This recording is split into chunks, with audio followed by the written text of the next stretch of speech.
What's up guys, I'm Nathan, and in this Anime Dimensions video I am finally going to be doing what you guys requested for so long. Sorry I was kind of late with this because I've been a bit busy lately, but this is going to be the best accessories. And I'm not actually going to do like first, second, third, because accessories mainly just depend on their main substat.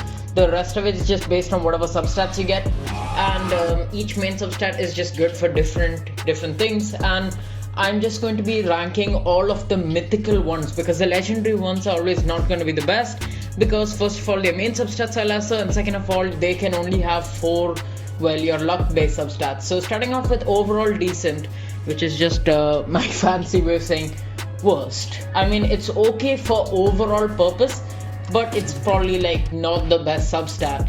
It does give you 17% crit damage, which is pretty nice, and that's gonna be the Black Wings. Now it's still good if you have good substats. All the mythical things are just pretty good.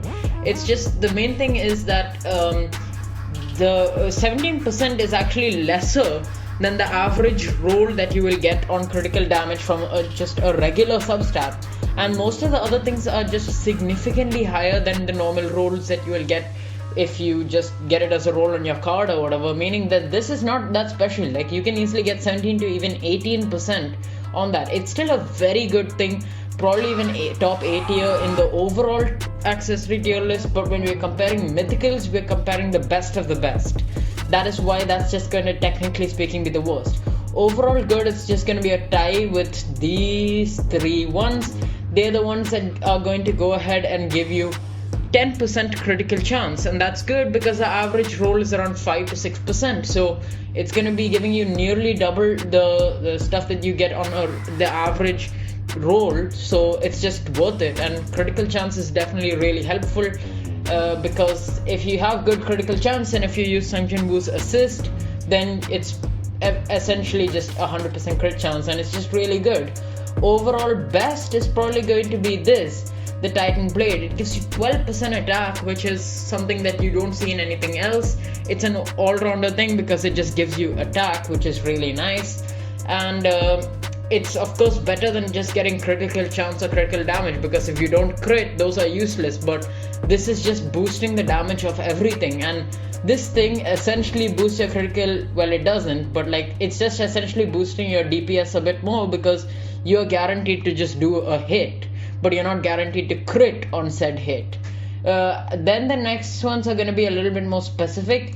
This is going to be anti-boss, so it's going to have both the ODM gear and as well as the devil wings that you can get from the dimension, both of which are very, very nice. They give 15% extra boss damage, which is insane because, well, it's just so good. Like, it's useful in raids, as in both of these are the meta thing to use in raids and boss rushes. They increase your damage very significantly and very noticeably. Finally, for dimensions and time challenge, that's gonna be Luffy's mantle, and in second place, now here this is actually order based, because Luffy's Sun God mantle will give you 9%, whereas this one is just going to give you Luffy's will give you 10%, this was just going to give you 9%. Both of these are 15%, which is way more than the average roll. Attack, the average roll is like 5 to 6%, so 12% is literally doubling that. Anti-boss, I mean, you literally don't get boss damage as a roll on your regular substats, and the regular cooldown reduction is probably 4 to 5% if you're lucky.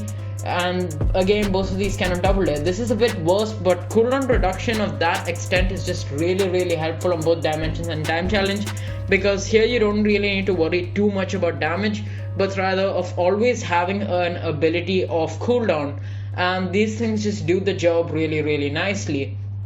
So that's pretty much the overall tier list that you've all been asking for. So thank you guys for watching. Make sure to like and subscribe if you haven't already. And I'll catch you guys in the next video. See ya.